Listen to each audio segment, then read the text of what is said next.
Very powerful song. It says that Eradi Senye Wanka. If it had not been for for God on our side, where would we have been by now? All right about now we get into our conversation for today, our roundtable discussion, and we're talking about alcohol. Now, for many of us, alcohol shows up at weddings, funerals, Friday hangouts, and even business meetings sometimes. It feels normal, it feels social, but beneath that is another side, a side that affects our bodies, our minds, and our productivity as a nation. And like I told you a while ago, the World Health Organization says that over 200 diseases and health issues actually emanate from alcohol. And here in Ghana, we see its fingerprints in road accidents, we see family struggles and lost working hours. So today, we're asking what is really happening to us when we drink? How does it affect our health, our society, and our future? And most importantly, what can we do about it? And I've got two brilliant guests with me in studio. I have Dr. Patrick Scott Doe. He is a public health practitioner, and also Noah Kwesi Nati. He is a medical laboratory scientist. And these are the two gentlemen I am talking to this morning. Gentlemen, good morning. Welcome to the Business Breakfast on Z. Good morning. Scott, I want to hear you as well. Good morning. All right, good to see the two of you. Same here. Yeah, so very important conversation. Now, let's start from this point. When we talk about alcohol and we say that it is harmful to our health, what does it really mean? And I'll start with you, Scott. All right. So, good morning once again. So, when you say alcohol, alcohol actually gives energy, but then it doesn't actually constitute it as in it gives nutrient. It gives energy. Yes, that one. It actually gives energy to the body. I didn't know that. But yes, that is it. But it's not actually specifically linked to giving nutrients. To the body. So, as like you rightfully said, I think 2008 or 2018 reports by the WHO, alcohol is tied to more than 200 diseases and causes millions of deaths globally each year. And it is not just about liver diseases, heart diseases, cancers, mental health issues, all figures heavily. Then with this man, I think he published something about alcohol. That's Maurice Murray. Right. And his colleagues founded alcohol contributes global burden of diseases, and it gives moderate drinking increases risk. So talking about that, I'll just link to liver diseases like this. So you see, with actually, we're going to come to liver and all of that. What exactly happens to us? Maybe if you can help us, what exactly is an alcohol that makes it harmful? Okay, so with this, liver is the actual, let's say, is the warehouse. When you drink alcohol, that's when it sticks, or that's where it's being kept. Right. So yes. So with this, when you drink the alcohol, it actually releases toxins to the liver. Okay. So with excess drinking, it brings about some metabolic substances that causes the liver cells to be damaged. You understand? So as time goes on, then you start drinking more and more. Right. It's damaged that cells to the liver. Then it's been projected. I see. Yes. All right, let me bring you Noah. So let me add up to what Doctor here said. So when we say alcohol actually is a psychoactive substance. Okay. So when we say psychoactive substance, it's simply a substance that have effect on the brain. So psychology, right. Exactly. So alcohol has two main components. We have the water component and the ethanol component. Okay. Yes, so that's what makes up alcohol. Yes, and as I mentioned earlier, anything that is psychoactive means affects the brain. So it can affect your function as a normal human being. And the product of alcohol, the end product, we get carbon dioxide and water at the end when it breaks down in the body. So basically, that is what alcohol is. We have different types of alcohol.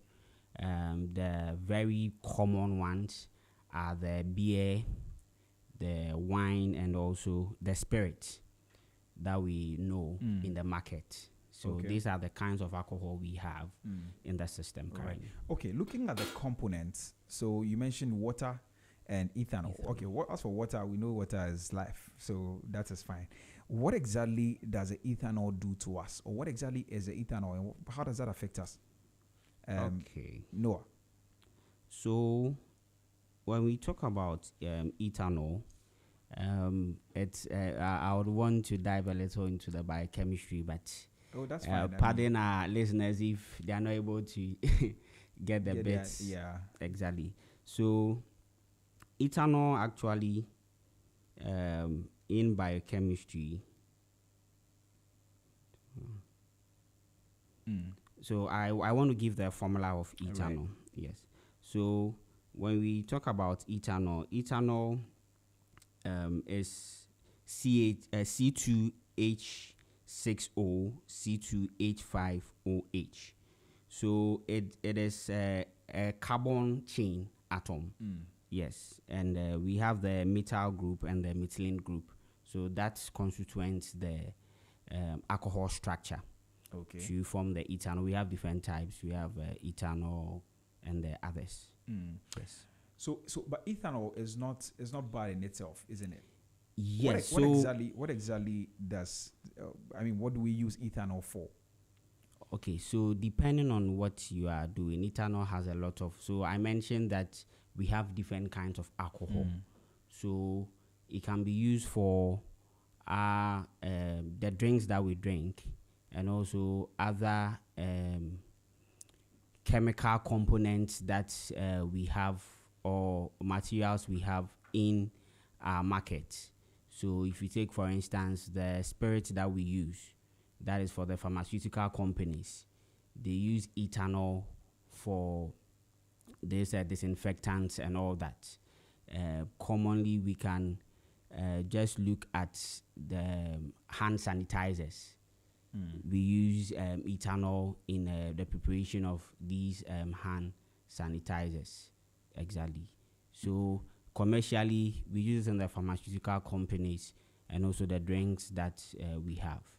Yes. And also, in addition, in the foods that we eat, we have a certain percentage of ethanol in them, especially if they are carbohydrates.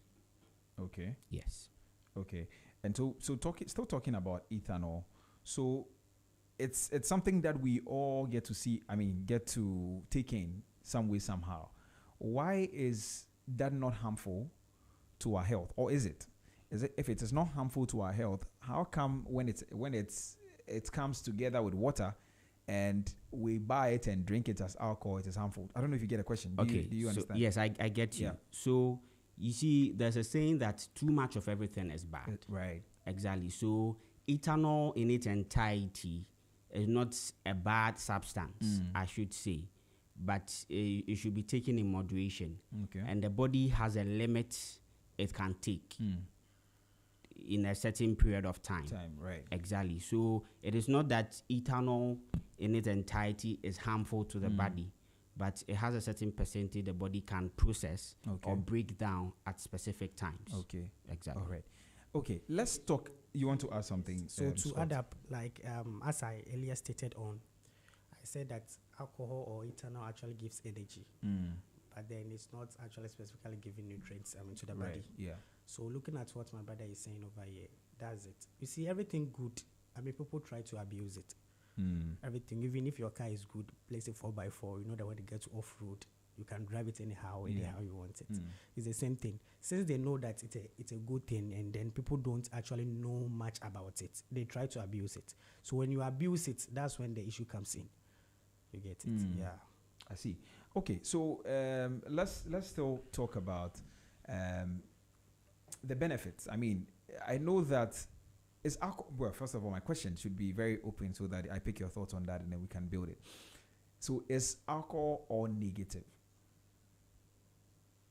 Okay. If it is, why do we have it in our systems? Yes, let's start the conversation from there. All right. So, Noah. So, as I mentioned earlier, alcohol in its entirety is not bad to the body. Remember earlier I mentioned that when alcohol breaks down, we get water, and we also get the ethanol part of it and all that. Exactly. And carbon dioxide. So if you take alcohol in moderation, at the end you are going to have water in your system, which some will be excreted through the kidneys, and some too will be in the body to also make sure that there is homeostasis, because your body works with water. In fact, there's a study that says that the body is about 70% water.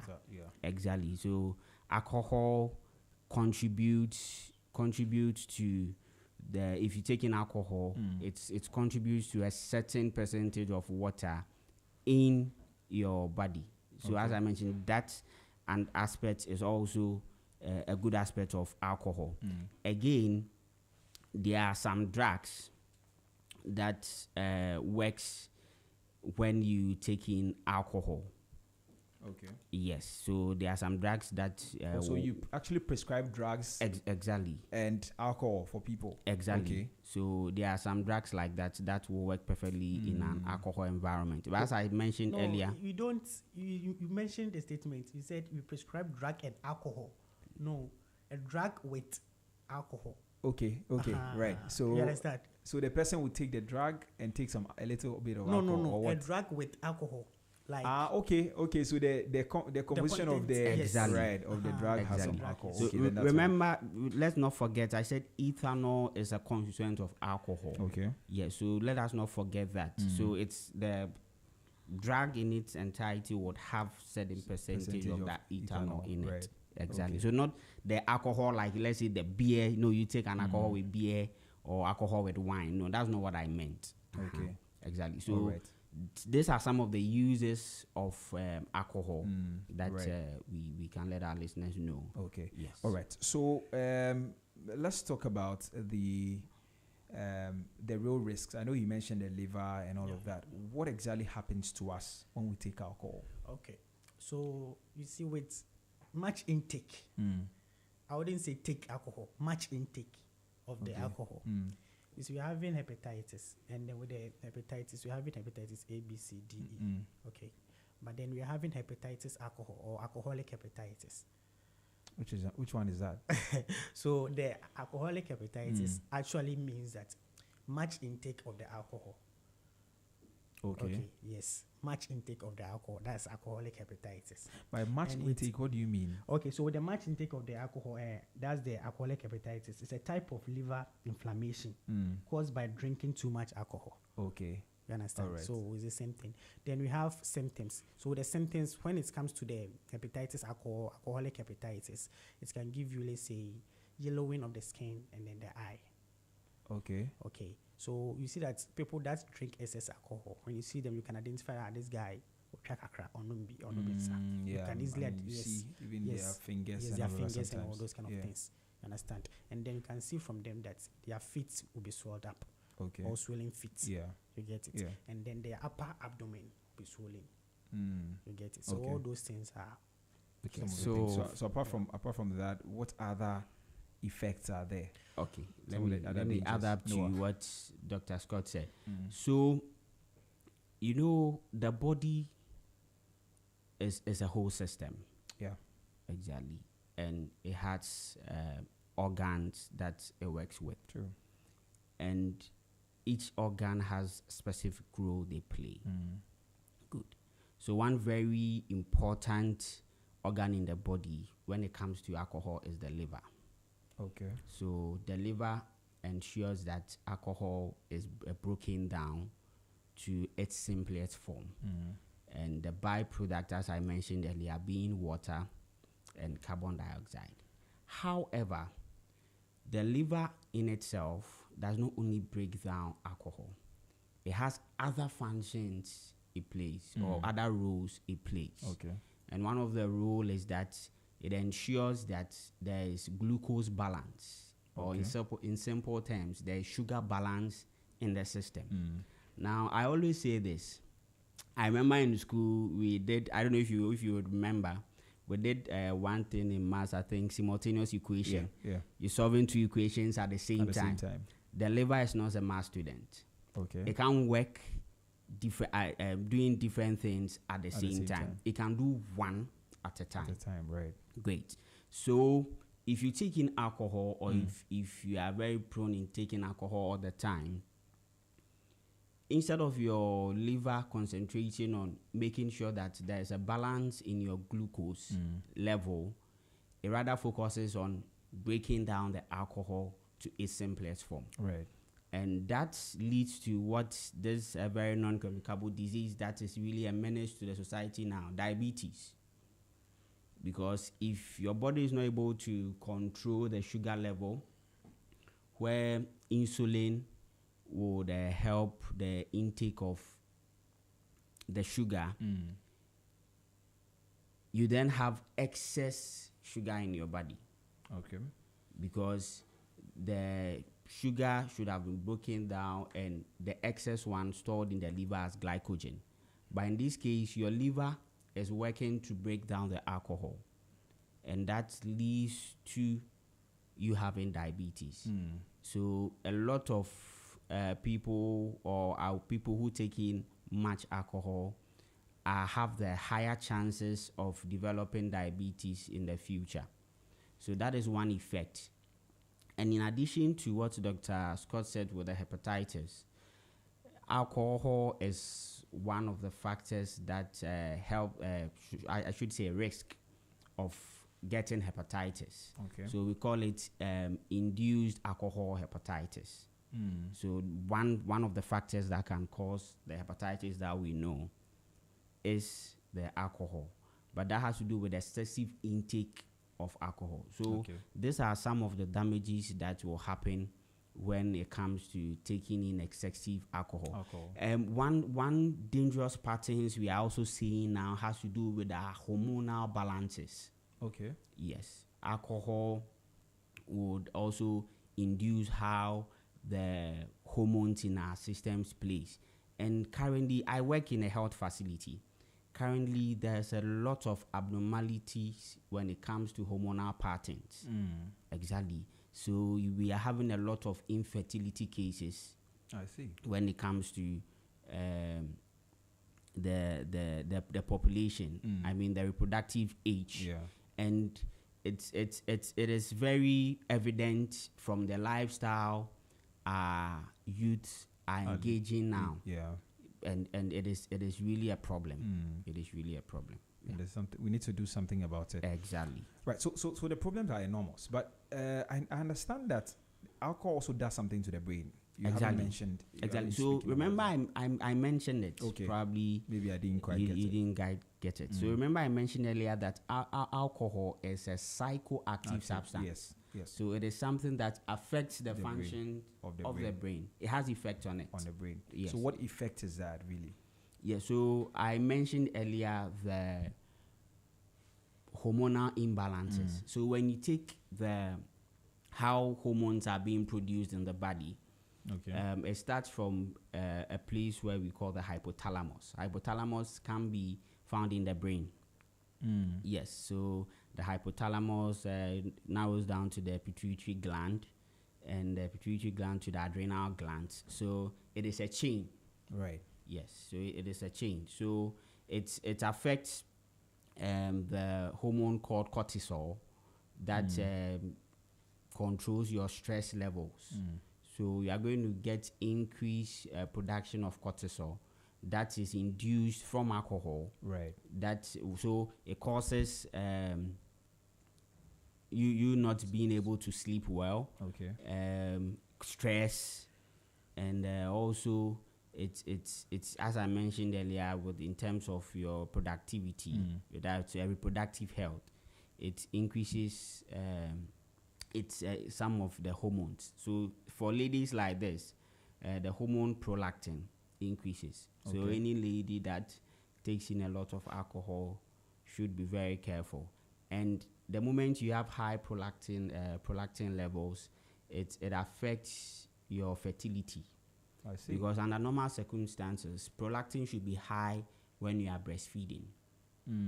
Yes, so a breastfeeding mother, because prolactin helps in the production of milk. Okay. Yes, and when there is a production of this hormone, it tells the body that the body is not ready to be fertile for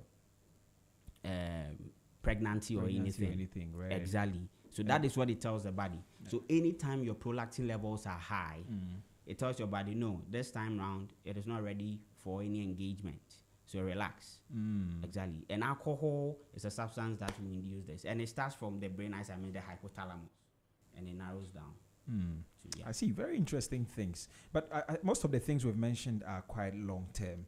I mean, apart from the sleep, that is very short term. Yeah. Most of the liver thing, I know that it is when you continue taking for a very long time. Then we're going to talk about what exactly happens to you the first time you take alcohol. Okay. So I'll come back to that. But what are some of the short-term effects that you begin to see? I mean, when you begin to take alcohol. Okay. So as I mentioned earlier on, it's not about short-term. Okay. You see, I think it's the excess intake of the alcohol that actually projects. Some of the symptoms out, like the yellowing of the skin and then the eye, especially. You get it. And then there's something in the brain that my brother also talks about with the when it comes to the hypothalamus and stuff, with the coordinations. And then, the judgmental coordination when it comes to the hypothalamus. You could see that when someone takes excess alcohol, how they behave is also the first thing to notice. You understand? You could see that the person is intoxicated. Yeah. Starts behaving anyhow. Yeah. Okay. So adding up to that, so short term, you see, as I mentioned earlier, when it comes to the body and how it works, if you take in alcohol for the short term, your liver is breaking down the alcohol, but as I mentioned earlier, it does other things too. Right. Because that is where your metabolism, much of the metabolism in the body happens or occurs. Yeah. So in the short term, you are going to have the sleep disorders, as I mentioned. You are going to have the sleep disorders. Yeah. You are not going to function normally like how you do. So remember I said it's psychoactive. So it's going to affect work. Because if you drink, you can't work. True. If you drink, you can't do anything productive. So these are the short-term effects. Okay. But with the long-term, that is where we are looking at the induced liver hepatitis. Right. We are looking at diabetes. Diabetes and all of that. Exactly. Okay. So I know addiction is also one of them because, you also struggle with all of those things. There's a particular thing people say that, feel free to drink, but make sure you eat well. Have you heard of that before? Yes. Yeah, people go like, it's fine. Oh, you can drink, but make sure you eat. I've heard those things. Or there are people that they say, oh, this person likes to drink, but he doesn't eat. And that is why they are facing the challenge they are facing. What do you have to say about that? And I'll start with you, Dr. Scott. So you see with this, so we are actually looking at liver issues. So even if you take fresh meat, and then you pour alcohol on it, you could see some kind of changes coming within about 2 seconds. I see. Taking alcohol, the real one, not as in the beer or any other thing, but the real the one that's the one that is coming from like the correct one. Exactly. Very good. That's the word. Right. And you pour it on the liver. At that instance, you can see some changes. On the meat, right? I'm telling you. So you can even try it and see. So just imagine you taking that thing into your body without eating. Okay, so let me add up and to the question you asked. Yeah. So you see, the liver is working, breaking down alcohol, also making sure there's glucose balance. Now it gets to a time the liver can process alcohol in a certain percentage. Okay. If it reaches that limit, we call that upper limit. If it reaches that limit, it means that whatever alcohol you take will be in the blood. And when that happens, remember the blood flows through the entire body from the brain down to the very feet of an individual. So when that happens, some part of the alcohol is able to get to the brain. Yeah. You get it? And that is what causes the dizziness and all that. Great. So now why people are saying if you take in food, it's kind of balances, which is not entirely true, is that when you take in food, it means that you are going to have enough glucose in your body. Right. So then your body now signals your liver to work on the carbohydrates, which is going to produce energy. So that is what brings about the balance. But remember, as I always say, the body has a limit. So it gets to a time it cannot work both at the same time.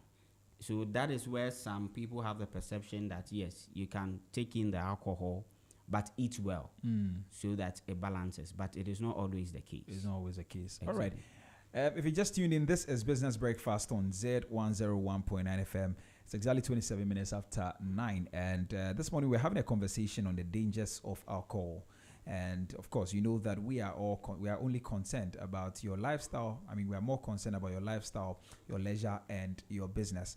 And that is why we're having this conversation this morning, so that you can get some proper lifestyle going, so that you can stay alive and also run your business very well. If you don't want to join this conversation, I would love to hear from you. Please send us a WhatsApp on 0544321019. You can either send a voice note or a text message, and we'll read them or we'll play them for you. 0544321019. 0544321019. Now, the phone lines are also open. Feel free to call us and share your thoughts with us this morning. The number to call is 030-3956-641. 030-3956-641. If you have a question, feel free to get in touch with us on those phone lines. Let me repeat them one more time, just in case you didn't get it. 0544321019. You can call us on that, or you can send us a WhatsApp on that, or send a voice note here. And then the normal call 030-3956-641. 030-3956-641. And then we give you the opportunity to ask your question or share your thoughts with us. We are streaming live on Facebook at ZFMGH. If you want to drop a comment, feel free to do that. And also on YouTube, Z Multimedia, you can ask your questions there or share your comments, share your thoughts there as well. All right, so let's continue the conversation. So we've said that alcohol has some long-term effects. It also has some short-term effects. And you've mentioned that one of the biggest thing is the liver conversation. And we're going to pay a lot more attention to that very soon. Okay. Yeah, but I was asking earlier that what exactly happens to you? First day I take alcohol.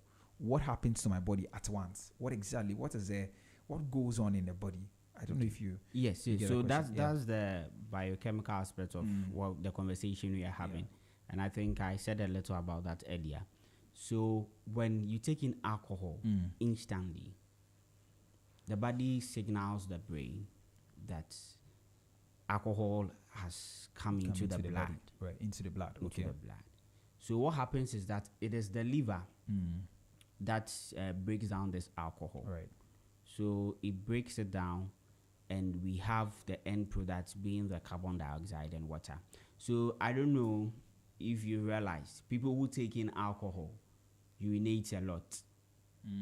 If you've realized, people who take in alcohol urinate a lot. It is because of that. Because at the end of the breakdown, we get water. Okay. At the end of the breakdown of alcohol in the body by the liver, we get water.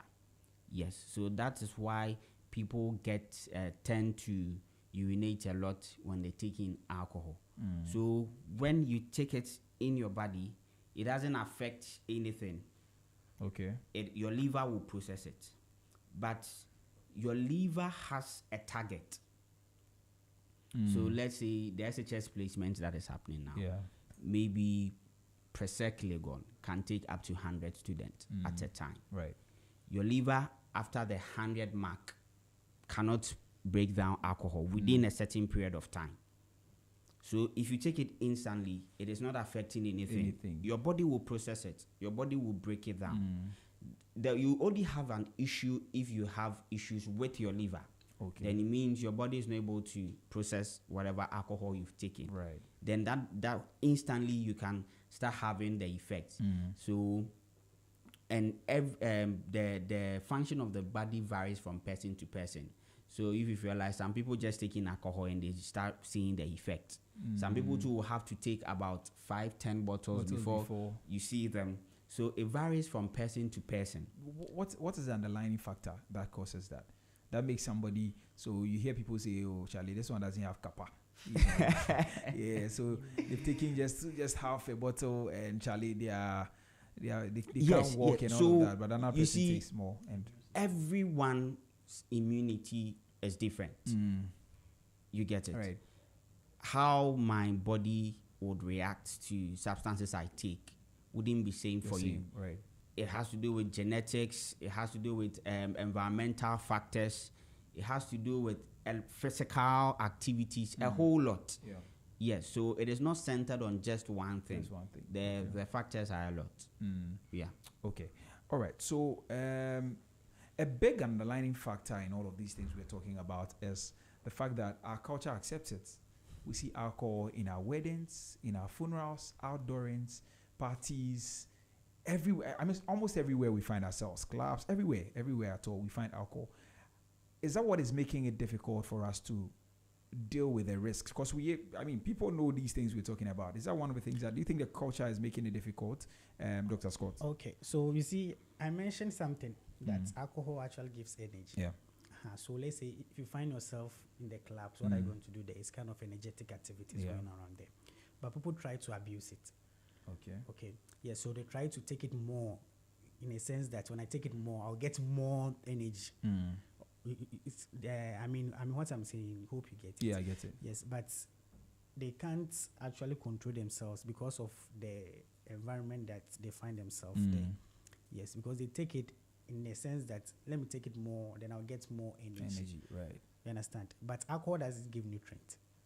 Okay. It actually causes damage to your liver, your kidneys, your heart, and your mind.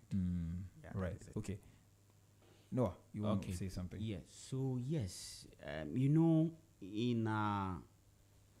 part of this world, culture plays a significant role when it comes to our lifestyle. True. Yes, and Africa is one place, or Ghana specifically, we use alcohol for a lot of things, even for our local production of drugs and all that. Alcohol plays a major role when it comes to it. I think currently what is happening, we all know what's happening at Kumasi, the burial of the Asante Hema. Yeah. Yes. So culture, we don't joke with our culture. Yeah. And alcohol plays an important role. Even when you are praying to the gods, we use alcohol. Yeah, the traditionalists. Exactly. So I would say culture plays a role when it comes to the intake of alcohol. However, I think we've learned from the West, I should say, especially in the people, those are the very colder areas. Alcohol in its sense gives warmth because of that. You see, whenever there's a biochemical reaction and all that, heat is produced at the end. So if you go to the west side or the colder regions, the Arctic regions and all that, they will tell you if you take in alcohol, it gives you warmth. Yeah, exactly. So yeah, culture has a bigger role to play when it comes to consumption of alcohol. And that is why we are not really addressing the risks, isn't it? Yes. And when it comes to that too, you can talk about the economic contribution. You know that, let's say the alcoholic what's the name? How do you call Industry. it? Industries. Yes. You see that it actually creates jobs for people to also get something. Well, that's true. Yeah. So if maybe I'm there and I'm working, I'll always take some. Right. Yes, because you can't be like, because I'm working there, so basically I wouldn't taste some or something. You will be forced to, because of where you find yourself to be. Okay. You understand? Yeah. So you'll be tempted. You'll be tempted. Yes. I think that should be the word, because I know there are people that are working in those industries that don't necessarily take them. True. Yeah. So let's talk about. I mean, you introduced Noah. You were talking about the weather. Does the kind of weather we have in Ghana also push, or influence, or maybe increase the risk of the effects of alcohol in any way? Oh, I would say yes.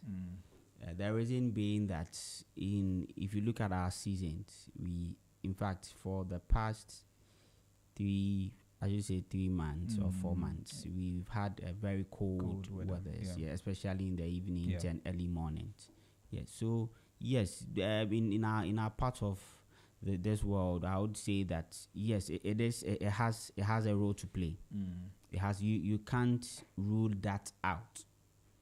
The weather has a role to play when it comes to alcohol consumption. Well, my focus is even on this Ghana winter we are currently experiencing is not something that is always there. You know, we used to know the seasons. These days, due to climate change and all of that, you can even have Harmattan in November and I mean all kinds of things, you know. But I want, you know, our regular weather is somewhere usually maybe 23, 24, 27, yeah. thereabout.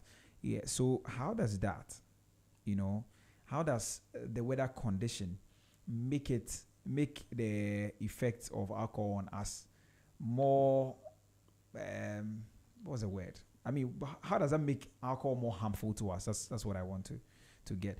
Does it mean if I'm taking it in cold weather, it's okay? Does it mean if I'm taking it in hot weather, I'm going to face a real effect? That's what I want to know. Oh, okay. Or it doesn't matter. Okay. Oh, no. So the climate weather conditions does not really affect whether you are going to have exactly. So that's actually psychologically. People tend to be like, if I take the alcohol, I mean, my body will be warm, yeah, and I'll get more energy. So, especially when you go to the coastal areas, Cape Coast, what's the name? What's the name of this place? Accra. Jamestown. Jamestown. Those places, they take more alcohol. You understand? That's why the fishermen. Exactly. Yeah. So they intend be like, because the place is cold, they try to take more alcohol so that their body will be warm. Yeah. Yeah. But it's not. It doesn't No. save you from any of the effects. Yeah. Okay. Please feel free to send us a WhatsApp if you want to get involved in the conversation. Please, I would love to hear from you. 0544321019, 0544321019.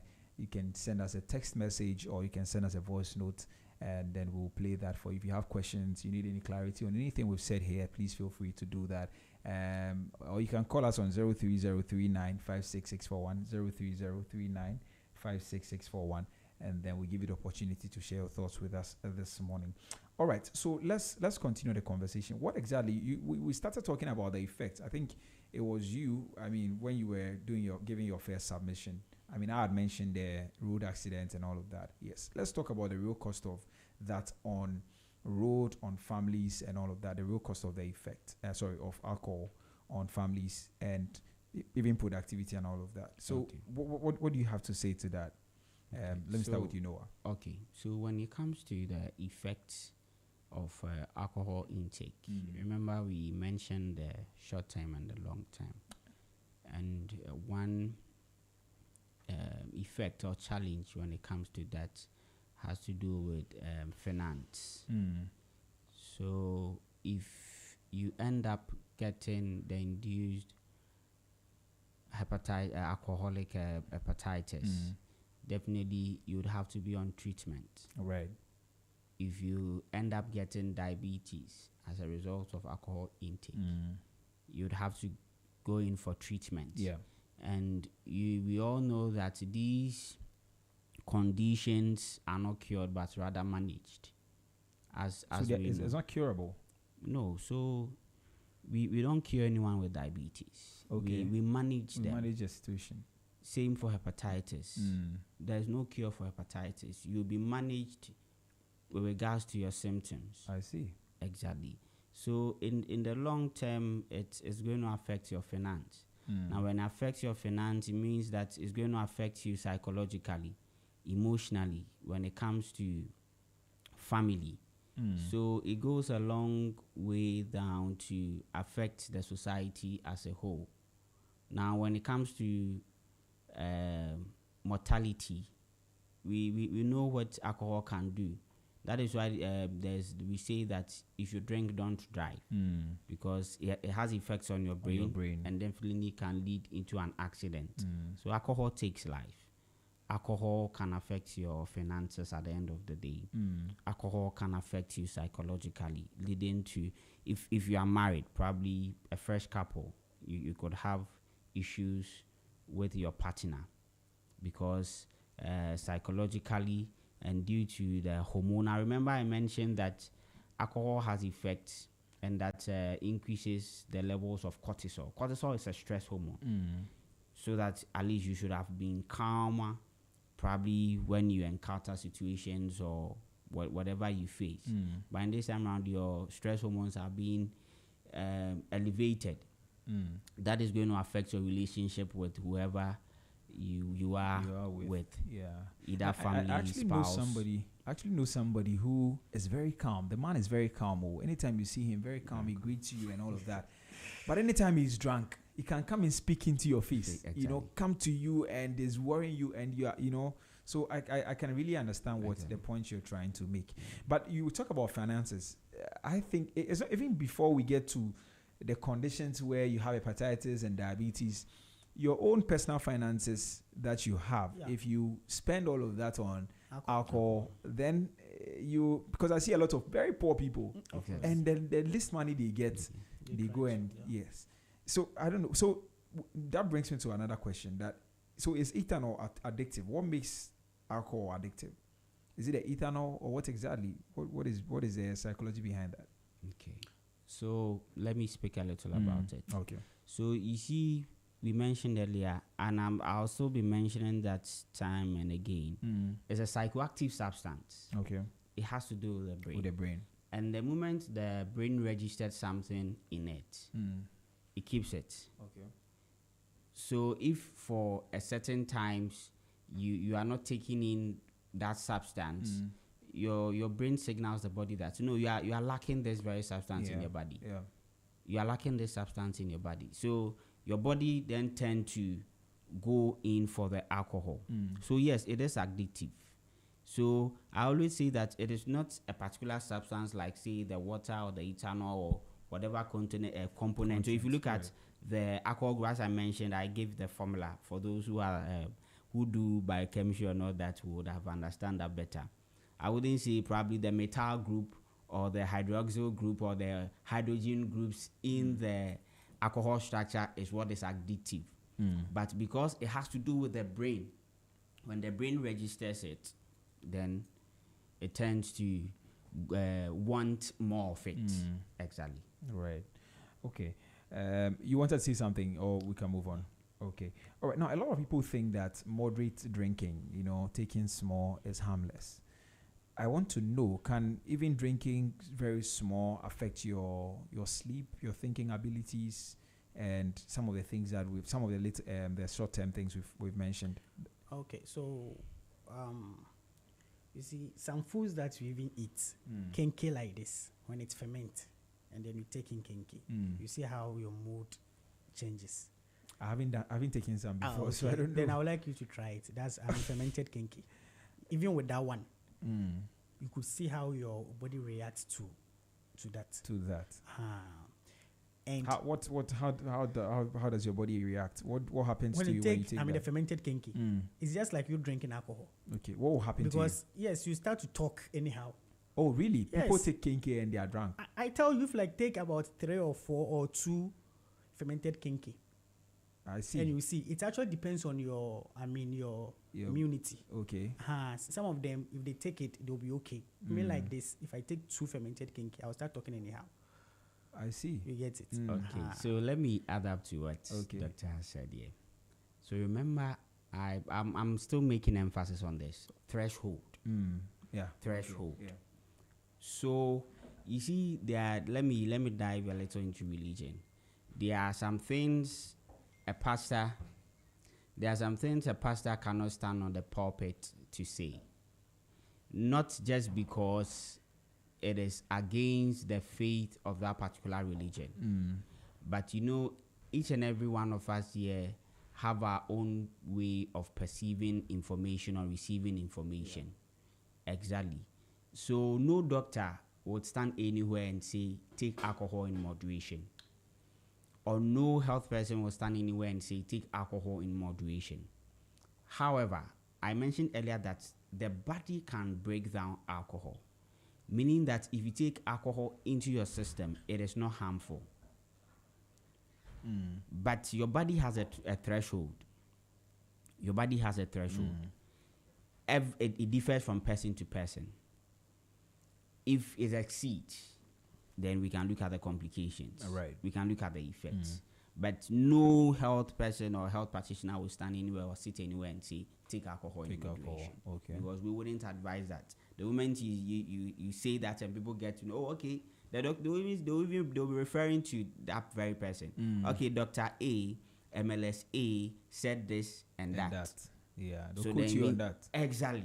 Exactly. So I wouldn't sit here and say that, okay, alcohol can be taken in moderation. No.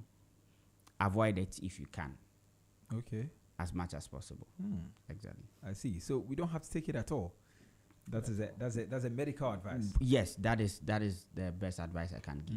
If you can abstain from it, do so. Yes. All right. But do you think that as a country we are underestimating the burden of alcohol in Ghana? Do you think so? Yes, we are. We are. I think if my facts are right, the previous government tried to, when it comes to the publicity of alcoholic beverages, I don't know if it was from the previous government.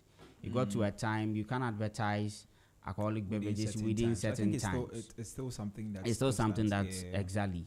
So I wouldn't say that we've literally not done anything, but we can do more. Okay. When it comes to policies and when it comes to laws surrounding alcohol production and the intake of it. Because I think for very developed economies, they have strong policies and laws that governs the production and intake of alcohol. So I think Ghana has done quite well, but we can do better.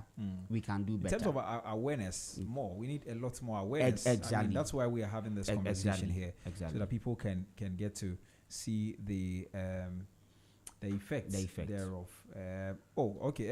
A message came in. I think the person deleted it. Please, if you're listening to us, we saw your message. Kindly resend it, and then we can read them and address it. I think it's Rika or something. Please get back to us. Send us your message, and then we give you the opportunity to have it answered.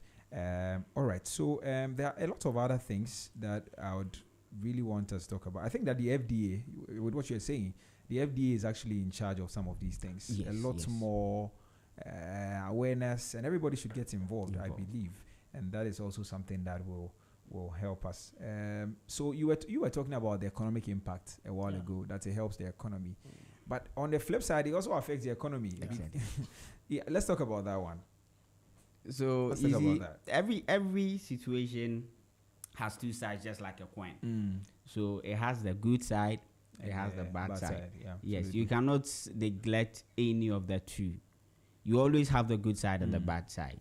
Yes, but I believe that the negatives affect, or the negative weighs heavier compared to the good it does. Yes, so I wouldn't say that because it has economic benefits in terms of work or productivity. So we should encourage it. However, we can't eliminate it entirely. Okay. Yeah. So whilst we are putting in policies, we are making the laws just to make sure that the right things are done, I'm sure that we'll be able to reduce the risk and also the negatives when it comes to alcohol in its entirety. Okay. Right. Okay, the question is here now. Oh, I think it's something we've answered. The person is asking, it's Rika. It says that what are the long-term diseases linked to heavy alcohol use? I think we mentioned diabetes. Yes, diabetes. There's alcohol-induced hepatitis. Yeah. And so, I mean, liver diseases. What are they? What are liver diseases? Okay, so liver diseases, we have different kinds. So we have hepatitis A. Okay. We have hepatitis B. We have hepatitis C. And yes, we have other liver conditions, that cirrhosis of the liver and all that. Yes. So these are the complications when it comes to the liver. The liver. Yes. But however, you see, alcohol is not the main thing. What it does is that it's a contributing factor. Right. Yeah, so that is not what causes hepatitis. But your risk of getting the hepatitis is the intake of the alcohol. Right. It's not that alcohol is the direct risk factor. But it induces the hepatitis as Now, I have heard that people have hepatitis, and oftentimes they say that it's because they go to share the glasses at the drinking spots. I think that's something, I don't know whether have you heard of that? Yes. People say that it's because you share with some, maybe the person has it and then exactly. So hepatitis, before Dr. Scott comes in, hepatitis, it's a communicable disease, meaning that if I have it, I can transfer to the next person. Yeah. And it is mostly through body fluids. So yes, we know one of the effects of alcohol. You can have your, probably maybe if the person has sauce on the mat, you're sharing the same glass. There's a cut. I use the same glass. I give it to the next person. Uses the same glass.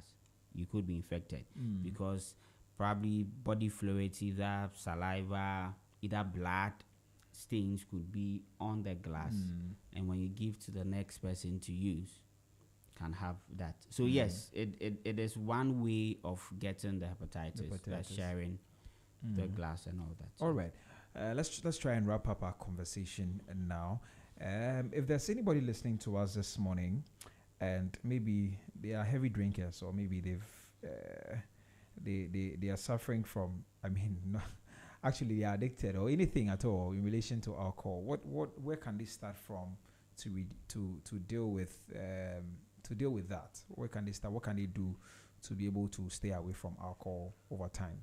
Okay, so I think Dr. Scott, yes, he hasn't spoken in a long time. So we see with this, when we say you have to abstain from drinking alcohol, there are stages. Okay. Just like class 1, class 2, class 3. Yeah. So we're starting, maybe the society that you are in, if you think that you're having friends that actually drink alcohol, that influences you, let's go and drink and all those kind of things. You have to cut yourself first from them. Right. You get it? Or distance yourself first from them. Or basically you advise yourself, then you have to start the process of stopping. Not as in stopping, let's say I want to stop alcohol, so today I'm stopping. It can't be possible. So it's a gradual process. Yes, that you need to follow. Starts by changing your association. Exactly. Okay. But if you don't have any association at all, and you people say that you are hunko ebudidi or something, you know. That ebudidi is different too. Okay. That I'm going to drink to come and eat. That one is a different thing altogether. And even that, yes, let's touch on that before we talk about the solutions. Is that a good thing to do? To eat, to take alcohol before you. What does it even do to you that makes it possible for people to eat after taking alcohol? Like nothing. Okay, so as I mentioned, alcohol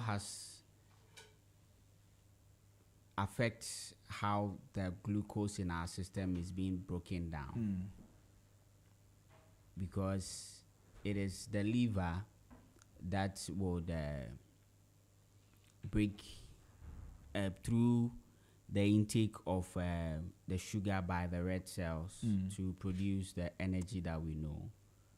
The liver also plays a role where the insulin affects works on the liver for the liver to take in the glucose that we have and store the excess ones as glycogen. You get it? So if that happens, it tends to your glucose levels comes down or either goes up. Yeah. Yes. So that is what induces the hunger, and probably in a way gives you that wet appetite to probably eat more. But remember, I said there is always a threshold that when it exceeds, it's going to affect your body. Adding up to what my brother here said, so if you are an alcoholic, you are finding it difficult to stop drinking. Remember, I mentioned that it is a psychoactive substance. Yeah. It has to do with your mental health. So the best solution I can offer anyone listening to us is to seek medical help. Nothing more, nothing less. Seek medical help. Go to the hospital, talk to a psychologist, talk to a mental health expert, and from there you can be worked on and hopefully be healed from any disorder that you are having. All right. Yeah. So help. Okay, but medically, there isn't anything that, like any drug that people can take to stop drinking alcohol or anything. No. Okay, it's meant. No. It's It's a mental health issue. Okay. So if for anything, you would have to see a mental health expert. Yes, to deal with it. All right. So, if you could recommend one simple change, maybe at home, in schools, or maybe in our workplaces, that could reduce alcohol-related harm, what would it be? So I'm not a mental health expert, but the little I know, one advice any mental health expert can give is that talk to someone. Talk to someone who can be your check. So that is where you can start from. Right. Talk to someone you can confide in at any time, so that person would kind of be your check and balance when it comes to the intake of alcohol. Okay. Exactly. And also, you have to make sure that you do away with anything that triggers you into taking alcohol. So probably if you are someone that stocks your fridge with alcohol, you stop stocking your fridge with alcohol. So meaning that anytime you open the fridge, that's the first thing you're going to see. So you stop that. Exactly. So these are some of the steps you can take within your space if you want to stop drinking. Absolutely. All right. So, gentlemen, I think we wrap up here now. But let's say there's a young person listening to us. I want to speak to the young people because they are the future of our nation. Exactly. If we lose them to alcohol, and I hear, or I mean, I see that a lot of our young people today are given to alcohol. I want us to give a strong message to them. I don't know if any of you wants to go or. All right. So, my only advice is that you should limit your outing. Limit your what? Outing. Okay. You see, when you go out with people, you are forced to drink. To fit in, yeah. Yes, because if my friend is taking, our Baum is also take.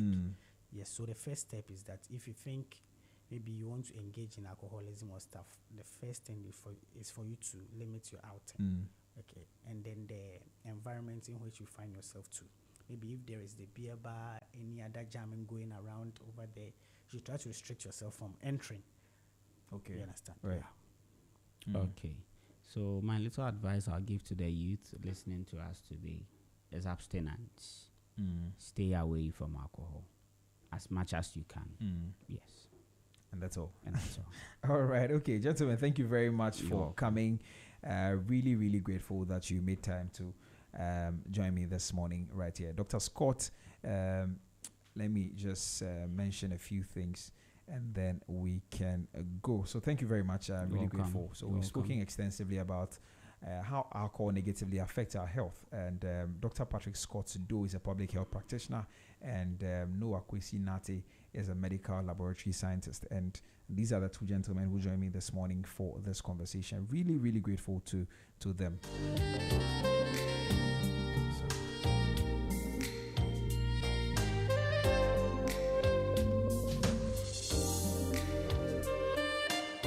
So family, here's a big picture.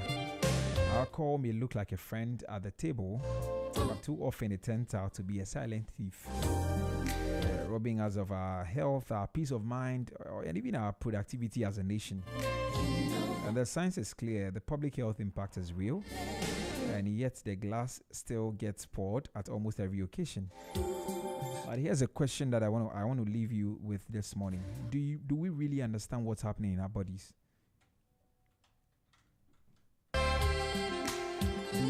Do we really know what is happening? And more importantly, what can we actually do to reduce them? And that is why we are not stopping here. Continue to have the conversation from time to time. But thank you very much for listening to us this morning. This has been Business Breakfast on Z, the Friday edition, and we focus on lifestyle today. We're back again on Monday for more interesting conversations. Please do well to take very good care of yourself. I know today is Friday. You see you in Tunipaso on Friday. In Tunipafu on Friday. Yes, we don't advise people on Fridays, but hey, this is an advice to you. Please, if you're going to chill this weekend, my doctors are saying that hey, try as much as possible to abstain from alcohol, because we need you alive. We need your family and everybody that is associated to you. So make sure you pass this word around. Alcohol is not it's not too good. It's not good, I should say. So please take very good care of yourself. Thank you very much. My name is Nitra B. Hammond, and do have a great weekend. And when you think Ghana, think Z. I'll see you on Monday. Bye bye.